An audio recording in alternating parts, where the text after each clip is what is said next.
everybody, and welcome back to our discussion of Unit 3, starting with Chapter 9, Principles of Exercise Training. So to get started, we need to discuss some basic terminology. So the first subject I'd like to discuss is muscular strength. So muscular strength is defined as the maximal force that a muscle or a muscle group can generate at a given contraction. We can measure this either through static strength, using something like an isometric hold, thinking of something like a wall sit or a plank, or we can measure this utilizing somebody's dynamic strength, which tends to be either concentric or eccentric contractions. We can also measure this by varying the speed of the joint angle. How we typically measure a muscular strength component is we use a 1 rep max, or sometimes we'll use a multi-rep max. So 1 rep max is the maximal weight that can be lifted with a single effort. And then, as I said, we can use multi-rep maxes as well, like a 5 rep max or a 10 rep max. But basically what you're doing here, you have to appropriately warm up the individual, and then you're going to add weight to that 1 rep until they cannot perform it anymore. Typical 1 rep maximums tend to be things like bench press, squat, deadlift, sometimes power clean, clean and jerk, and snatch. Our next component is muscular power. So this is not just how much weight can you move, but it's also more concerned about the rate of how you perform work. This is going to measure our explosive aspect of strength. Typically, we're looking at the force developed here, but we're also concerned at the distance it covers over time. This is going to be more important than strength for many activities. So if you think about the game of football, for example, when you talk about a lineman, do you want a lineman to be strong or do you want a lineman to be powerful? So if someone's just strong but they can't move quickly, that's not going to be very efficient in terms of playing the line in football. We don't have a lot of great field tests that are specific to power, but I can take my strength tests and kind of turn them into power tests. So I had previously mentioned I can take something like a power clean or a clean and jerk or a snatch and do it for strength, but if I'm more concerned about speed, I can kind of modify those into a power assessment. Typically when we're measuring muscular power, we're going to measure this with some sort of electronic device. This can be a device that's put on a barbell to measure velocity. This is very common in something like velocity-based training, or we can actually put like EMGs on the muscles and measure firing rate. Next, looking at muscular endurance. So this is the body's capacity to perform a repeated muscle contraction or sustain a single contraction over time. So how many reps can you do until you fail? How long can you hold a plank? We can also do the number of repetitions given at a percentage of your 1 rep max. There's a lot of different ways we can kind of assess muscular endurance. But we basically know that we can improve our muscular endurance through our gains in muscle strength and changes in our local metabolic and cardiovascular functioning. So, now that we've talked about strength, power, and endurance, I want you to kind of look at this example of 3 athletes. So looking at this, you have athlete A, athlete B, and athlete C. You can see their measurements here for strength, power, and muscular endurance. So strength, we determined, was the maximum amount of weight the athlete could bench press just once. So this is their bench max. Power was determined by the athlete's ability to perform the 1 rep max test as explosively as possible. We then calculated power as a product of force times the distance lifted from the chest to full arm extension. The muscular endurance was determined by the greatest number of reps that can be completed by 75% of the 1 rep max. So, looking at all of this, we asked the question, who's the better athlete? Looking at this, if we were to look purely based on strength, we would say athlete B or C would be the better athlete. But then if we look at power, you can see athlete A and athlete C would be the best. But if we're looking at endurance, I would probably pick athlete B. So because they can do 10 reps with the most amount of weight. However, When you look at an athlete, it's not so cut and dry on who's going to be your better performer. You have to take into consideration what would be the sport and what does the sport need it for that athlete to do. Do they need endurance and strength, but not necessarily power? Do they need power and strength, but not necessarily endurance? Do they need all three? And they're just not going to be maximal amounts. So this is kind of what you do on a day-to-day as a personal trainer or a strength coach, some aspects of physical therapist, trying to assess how do you best balance an athlete for the demands of their sport. So some more specific terminology. Our next one is aerobic power. We have also referred to this as a VO2 max up until this point. This is the rate of energy released by our oxygen-dependent metabolic processes. Basically, it's our body's maximal capacity for aerobic resynthesis of ATP. As I said, I've called it a VO2 max up to this point. It can be your maximal oxygen uptake. It can be aerobic capacity. It can be aerobic power. These are all the same thing. Our primary limitation for aerobic power is going to be our cardiovascular system. So if I want to improve aerobic power, I have to strengthen my cardiovascular system. This is actually pretty easy to test. In the lab, I just hook you up to the metabolic cart and I run you through a protocol. I can also estimate this fairly easily in the field. So aerobic power is fairly easy to assess. On the other hand, though, we have anaerobic power. So this is the rate of energy released by oxygen-independent metabolic processes. So we're looking at our ATP PCR system and our glycolysis system. So it's our maximal capacity of anaerobic systems to produce ATP. You may have also heard me call this anaerobic capacity. This is the maximal accumulated O2 deficit. When we do these metabolic testing, I can also assess this with a critical power test or the Wingate anaerobic test. Outside of that, though, there is limited resources available to assess anaerobic power. So we kind of just estimate it, knowing it's there.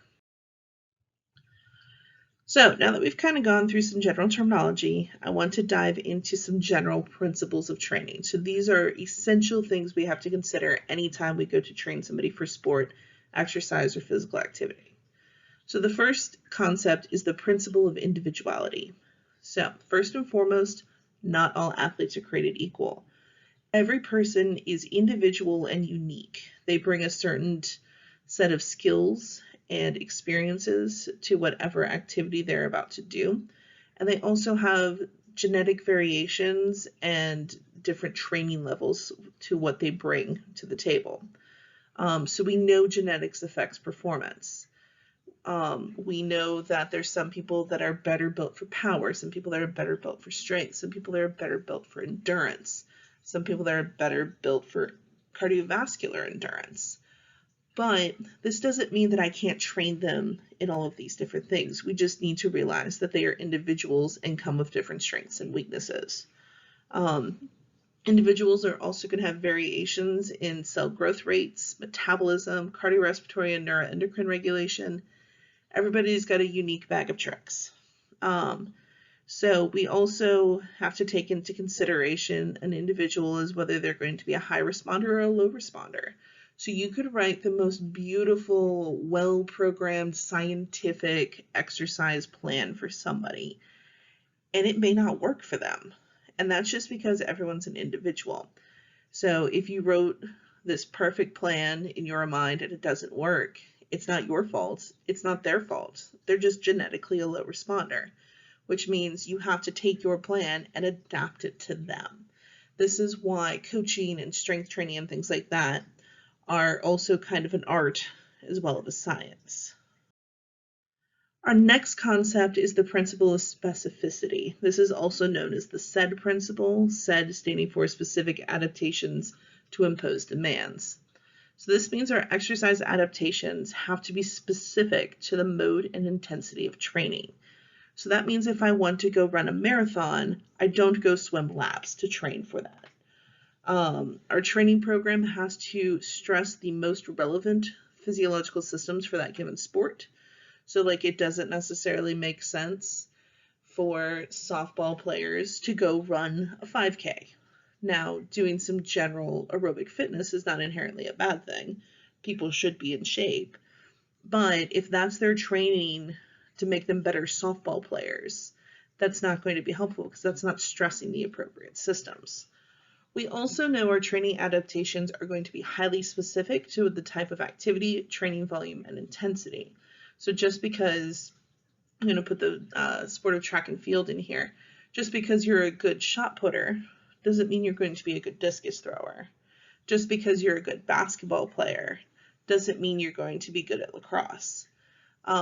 You get very specific into your training and very adapted to the needs of that particular sport or physical activity.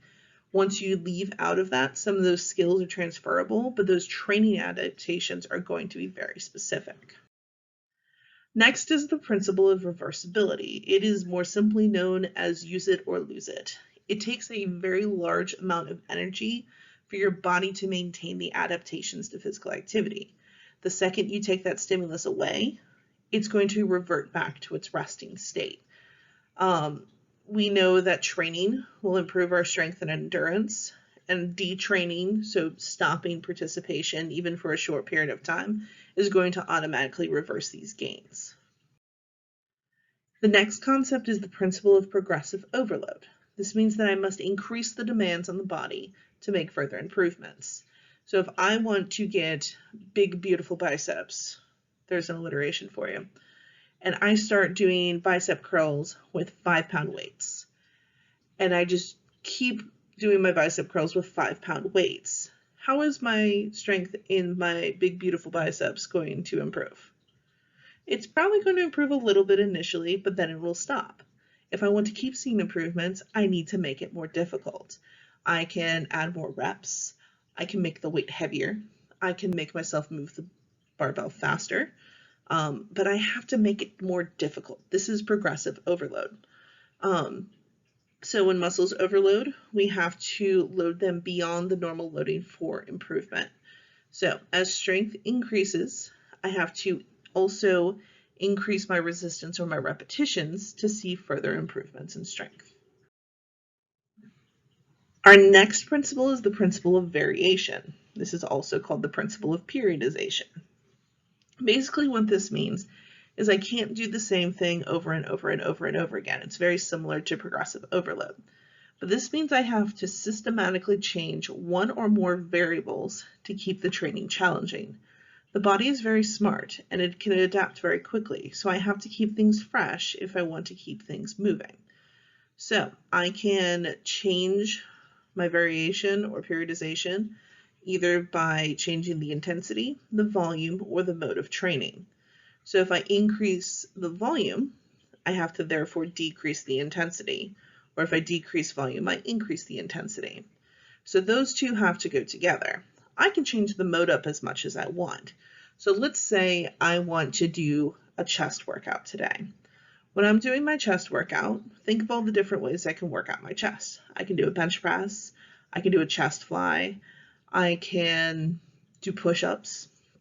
So every single one of those is still going to work my chest muscles, but it's going to be a different mode of training. So if you think about it, a bench press is more maximal strength, a chest fly has some flexibility, some mobility to it. It's going to work a slightly different part of my chest muscle. A push-up is a body weight exercise. So if I wanted to even maintain the intensity and the volume and just switch up my mode, that would technically be a form of variation or periodization. So when we think about variation and periodization, we tend to want to be methodical about it and not random. This is going to break our training up into macro cycles. So these are 4 major components of a year that have specific training goals. And then we break these down into mesocycles. These are a month or 2 of training at a time. We can then further break those down into microcycles, which is about 3 days to a week of training at a time. So we want to be systematic with how we vary our workouts. So now that we've talked about our kind of components of a good training program, let's break down specific types of training. So I will start with resistance training.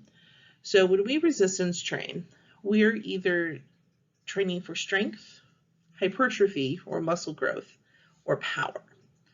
So when we are doing our resistance training, we are going to need to involve some level of concentric exercise, some level of eccentric exercise, and some level of isometric exercise. So we know that our concentric strength tends to be maximized by the inclusion of eccentric strength. So if you remember, eccentric workouts tend to really tear up muscle fibers and cause these big amounts of muscle fiber overlap and hypertrophy. This makes you stronger. And then we also know that eccentric movements are going to benefit action-specific movements. So if I'm a sprinter and I'm prone to hamstring tears, I should probably make sure my hamstrings are really strong. So including eccentric training for the hamstrings would be very beneficial for a sprinter. However, if they're really torn up after a practice in their hamstrings, we probably shouldn't further tear them up by doing eccentric training. So it's a balancing act. Additionally, our exercise order matters. So we want to go from large muscle groups to small muscle groups, multi-joint exercises before single joint exercises, and high intensity before low. So you want your most difficult, largest muscle movements that are the most fatiguing at the end of your exercise. And then your small movements, maybe something like a bicep curl or a tricep extension, like the smaller single joint movements that are only really focusing on one muscle group that aren't horribly fatiguing, you want those at the end. You also want to vary your rest periods, and this is going to be based on experience and someone's training. So a novice or an intermediate lifter probably needs 2 to 3 minutes in between sets. And a more advanced lifter can get away with 1 to 2 minutes between sets, and that's because metabolically they are better prepared and better trained to handle that type of training load. The next type of resistance training I want to talk about is static contraction resistance. So this is developing muscle force without actually shortening the muscle. It is a static hold. You may also hear this called isometric training. There was some very early promise that you could get big strength gains with just doing isometric training. But as we've dug into this a little bit deeper in the research, we're kind of finding that it is helpful, but you need more than just isometric training. Isometric training really shines when you have an immobilized rehab situation. So if you have somebody that's injured and is in the athletic training room or in a PT setting, isometric contractions are the best thing ever. If you are in the strength and conditioning setting or the personal training setting and you have somebody that has a particular muscle imbalance, isometric training is really helpful to help kind of bring things back online. But in terms of if you have a healthy, well-balanced individual and you just want to exclusively give them isometric training, the jury says that probably is not best. The next type of resistance training is looking at the difference between free weights and machines. So we know free weights, so a dumbbell or a barbell, they're going to provide constant resistance. It is going to be 5 pounds on the floor just as it's 5 pounds in my hands, just as it's 5 pounds over my head. The benefit to that is that doesn't change. The downside of that is it doesn't change. So this means that our muscles tend to only be taxed at the extremes of our range of motion. So if I'm doing a bicep curl again, I tend to feel the greatest strain at the bottom of the curl and the top of the curl, but in the middle, there's not very much happening. Another benefit of free weights, though, is that they make us recruit our supporting and our stabilizing muscles. You're not working just the one muscle in isolation. You're getting the entire muscle group involved. This can be really great for more advanced weightlifters that need that stability because they're starting to push maximal weights. On the flip side of this, we have machines. They can have more variable resistance, so you have a consistent strain through the entire range of motion. They also tend to be safer, easier, and more stable, so they're a good go-to for your person that is doing strength training for the first time in their life. So if you think about young children, maybe individuals that are starting weightlifting and interest in strength training later in life, machines are a great go-to to get them started. However, machines very much limit the recruitment of our targeted muscle groups. It is one muscle, not the entire group, which can be beneficial in some instances, but other situations it may not. So that can be protective, but that can also make you strong without making you stable. Additionally, machines tend to be one size fits all. There's some adjustment within them, like you can raise and lower a seat height, or you can kind of move some armature a little bit around. But if you are too short or too tall, or if you have somebody that's morbidly obese, or you have a child, anybody that sits outside of the norm, it's going to be very difficult for machines to work effectively for them in certain situations. So as you can see here, we have an individual doing the bicep curl, and you can see that we have differences in the extremes of our range of motion. The next concept I want to talk about is dynamic eccentric training. This is going to be the emphasis on the eccentric phase of contraction. As I said, this is really great for building up muscle strength, and the muscle's ability to resist force is going to be greater than with concentric training. So theoretically, this is going to produce increases in strength gains versus concentric training. So early eccentric training versus concentric training is equivocal. We pretty much say you can do either early on. But we're having more support in our recent studies that said that if you combine concentric and eccentric workouts, this is how we best maximize our strength gains. And we know that eccentric is most important for muscle hypertrophy. So add some eccentric to your concentric training. These are things like negatives.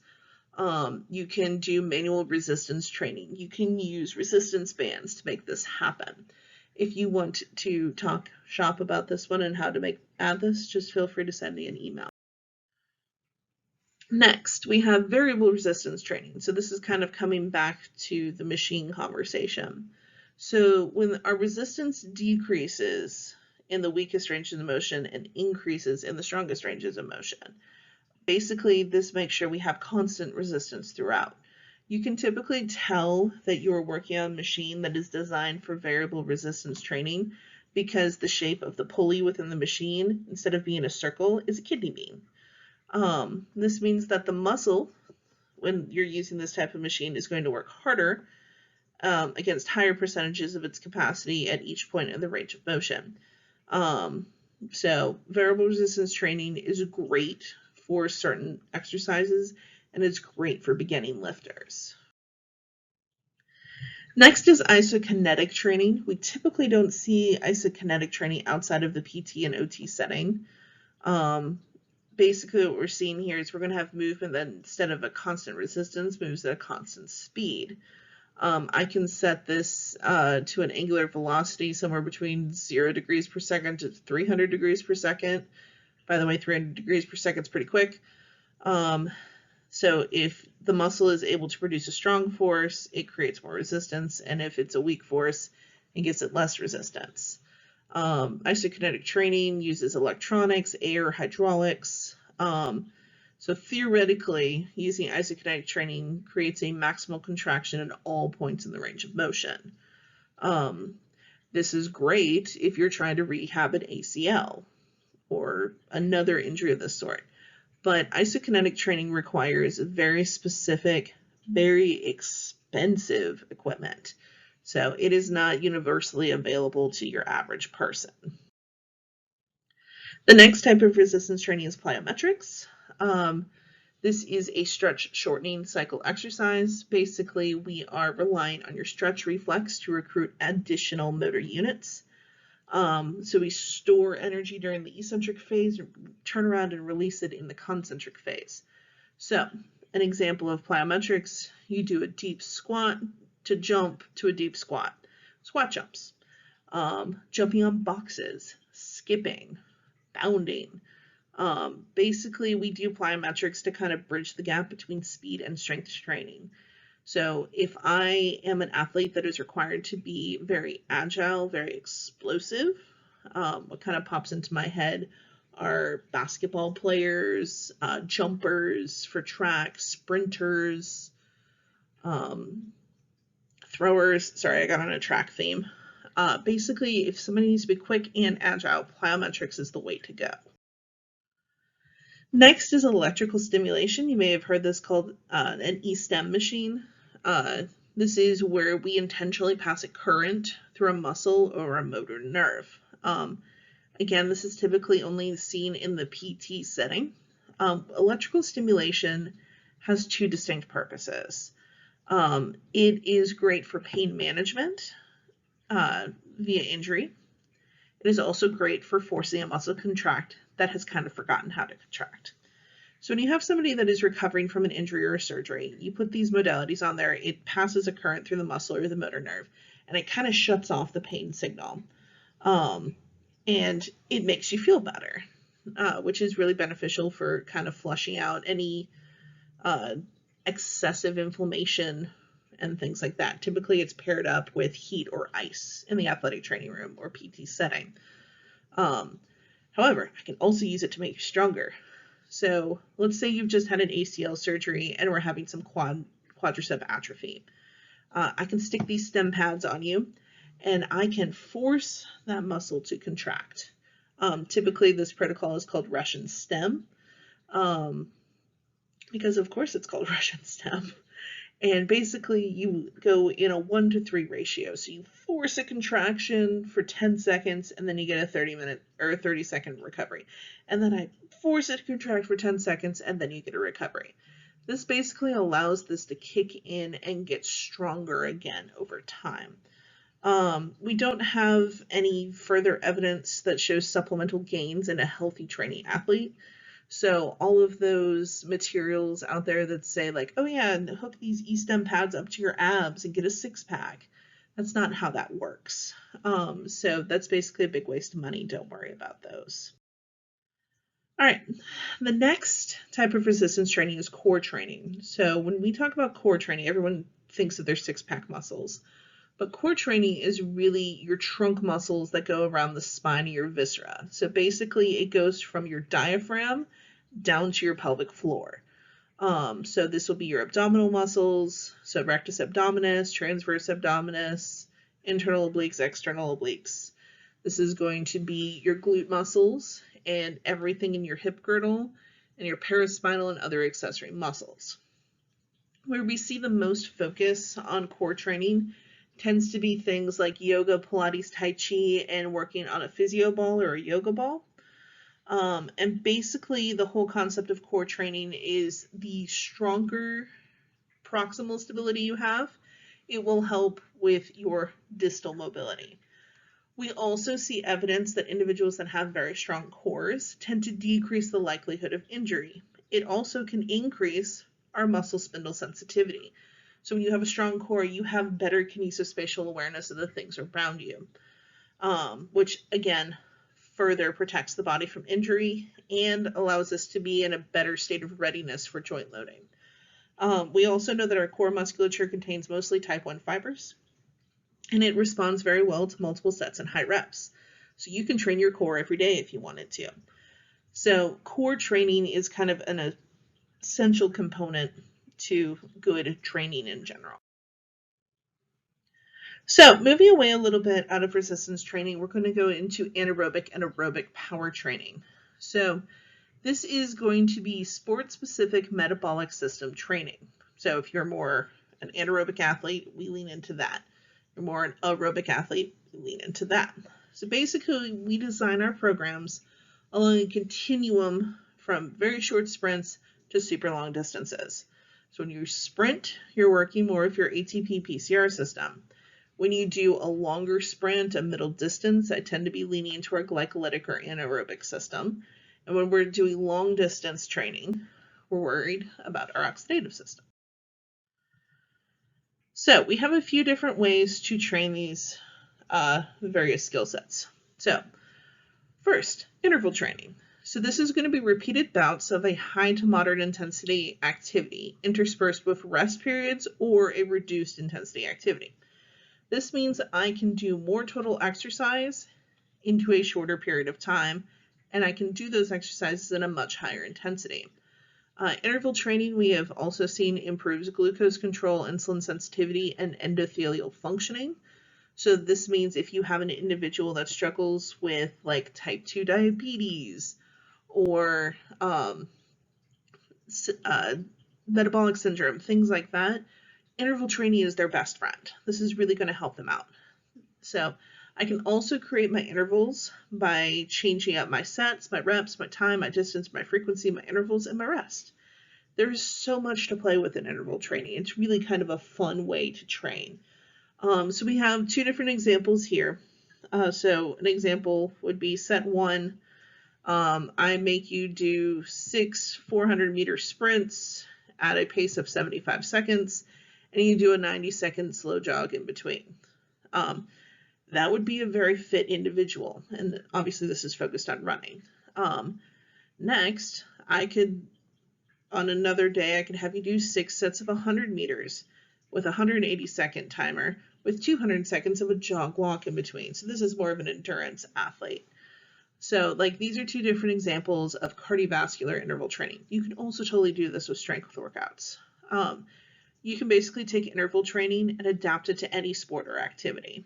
Also, for a given sport, just choose your mode and then adjust from there. So when you're giving an interval, make sure you tell them the rate of that exercise interval, the distance they need to cover, or the number of reps they need to accomplish, the duration of their rest and active recovery periods, the type of activity they should be doing during active recovery, and then the frequency and how often they should be doing this during the week. So don't just tell somebody to go run some intervals. Give them something to go with. It needs structure. So when you're prescribing your exercise interval intensity, there's a couple different ways I can measure this. So I can either lean into duration and distance or a percentage of a heart rate max. So we know duration and distance tends to be more practical. So typically one method of doing this is to take the best time at a set distance and then adjust the duration by the desired intensity. And obviously this is going to depend on somebody's fitness, the number of sets you want them to do, the number of reps you want them to do, and so on. So when we're working with our ATP or PCR system, we're having somebody go at 90 to 98% intensity, and glycolytic training tends to be between 80 and 95% intensity. So just to make things simple, if you have somebody that can run, let's say, a lap in 60 seconds, so they can do 400 meters in 60 seconds, and I want to work on their ATP PCR system, well, if I know they can do it in 60 seconds, their goal time is now going to be 55 seconds. You don't have to go all out, but you have to get close. That would be more ATP PCR system. If I tell them I need them to run a lap, but they need to accomplish it, or sorry, I apologize. So 60 seconds, I give them a minute and 5 seconds. Or I tell them they can run in a minute, but they have a minute and a half to run it. That's going to be changing up their intensity. So we know aerobic oxidative training. So this training that's more for endurance based is 75 to 85% intensity. The better index to use is a percentage of somebody's heart rate max. However, that means I need to have purchased expensive equipment to make that happen. The way we can determine this is the best way to do it is to actually have somebody take them to their max, run an all-out test with a heart rate monitor, and actually figure out what it is. That is a little dangerous because you are maxing somebody out. It's not ideal for somebody that has any confounding metabolic issues or cardiovascular issues. So you can also just estimate it. It's not as accurate, but it gives you something to go on. You can then take it with ATP PCR training is 90 to 100% of a heart rate max, anaerobic is 85 to 100, and aerobic is 70 to 90. Heart rate monitors are super helpful for recording heart rate for the duration of the workout as well, because then you can know when people are sandbagging. It's very helpful. So as we can see here, this is kind of tying these concepts together, but utilizing blood lactate measurements. So this is a single runner following 5 repetitions of interval training at 3 different paces on 3 different days. So this is going to correspond to the appropriate pace for each training of the system. So you can see when the lactate threshold kind of takes off. All right, so how do I determine the distance of my interval? Well, this is determined by the requirement of the activity.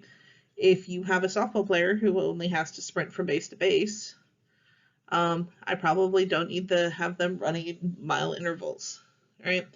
So when we're doing sprint training, this is going to be somewhere between 30 and 200 meters, sometimes even upwards of 400 meters, so a full lap around the track. And distance training tends to be 400 meters all the way up to a mile or more. So how many reps and sets should you do per session? Well, again, this is very largely sport specific. So short, intense intervals tend to have more reps and sets, and longer intervals tend to have fewer reps and sets. So telling a 200-meter track runner to do 10 200s, well, that does sound mildly excessive, isn't that bad. But if I were to look at a distance runner and say, hey, you need to run a mile 10 times, that's a bit excessive. So that would, something more realistic would be like 2 or 3, maybe upwards of 5 repeats on that one. How long should your rest interval be? Again, this is dependent on the sport, but also dependent on how rapidly that athlete recovers. So the best way to gauge this is heart rate recovery. Again, it's really helpful to have heart rate monitors, but there's also going to be a difference with heart rate recovery based on fitness and age.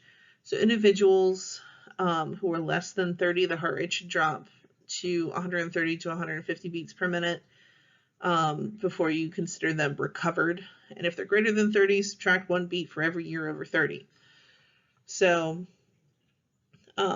if you're wanting them to be in active recovery, this is going to be anything less than 120 beats per minute is considered actively recovered. So during these rest intervals, what activities should they be doing? Well, as the exercise intensity increases, the recovery intensity should in turn decrease. So with better fitness levels, as we increase the intensity or decrease the rest duration. So if I just ask somebody to sprint, I don't then ask them to sprint again during recovery. If I ask them to sprint, if they're really in shape, maybe I tell them to do a light jog. If they're out of shape, I tell them to walk or rest. But don't lay down. That leads to lactic acid pooling and blood pooling, and that hurts.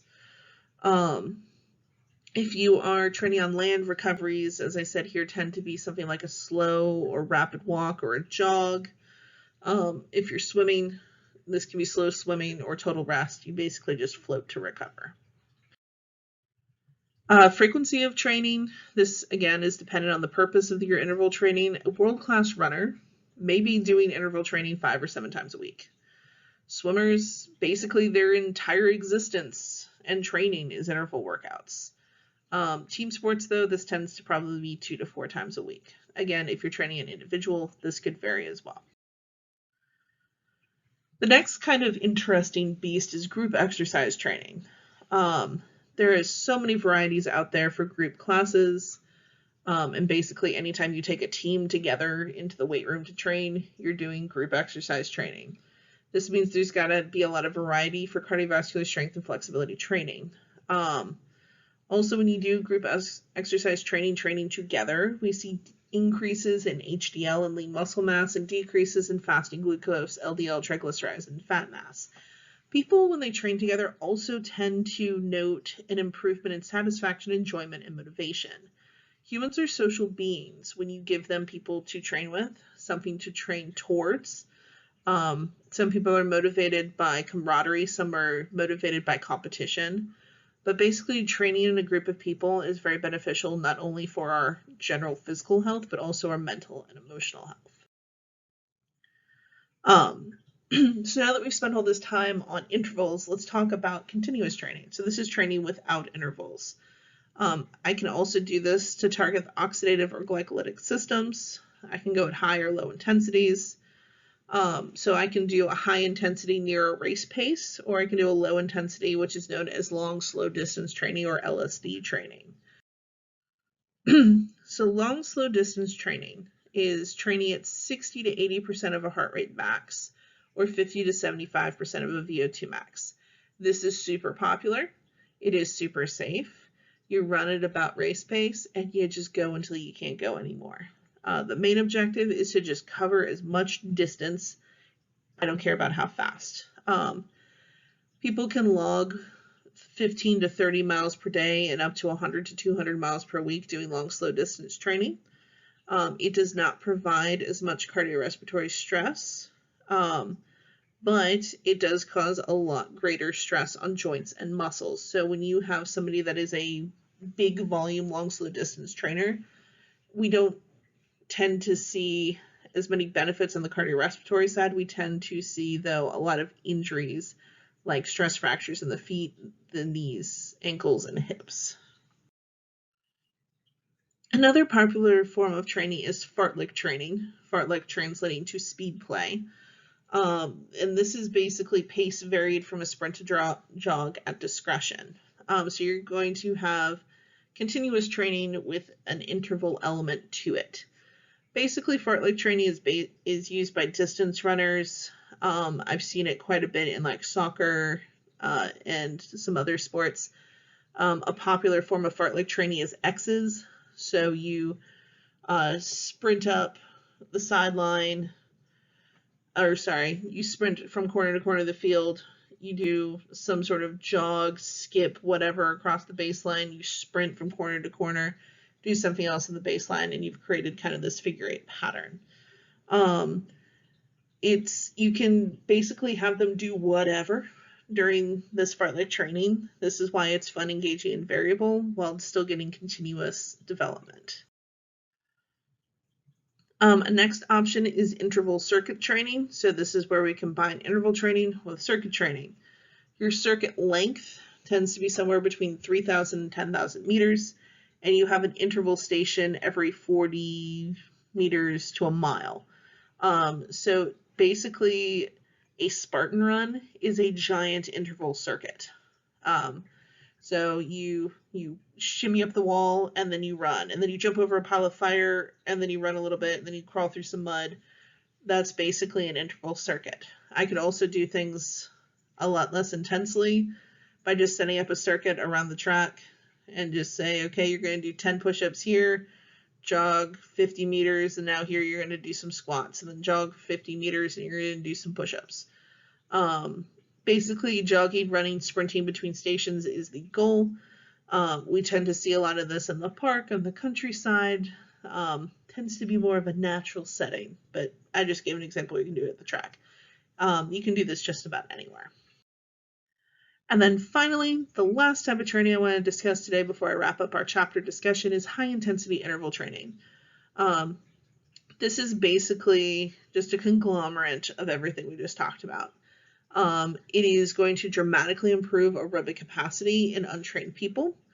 Basically, you're going to have 4 to 6 30-second sprints followed by a 3-minute rest. It is done very quickly. You're in, you're out, you're done.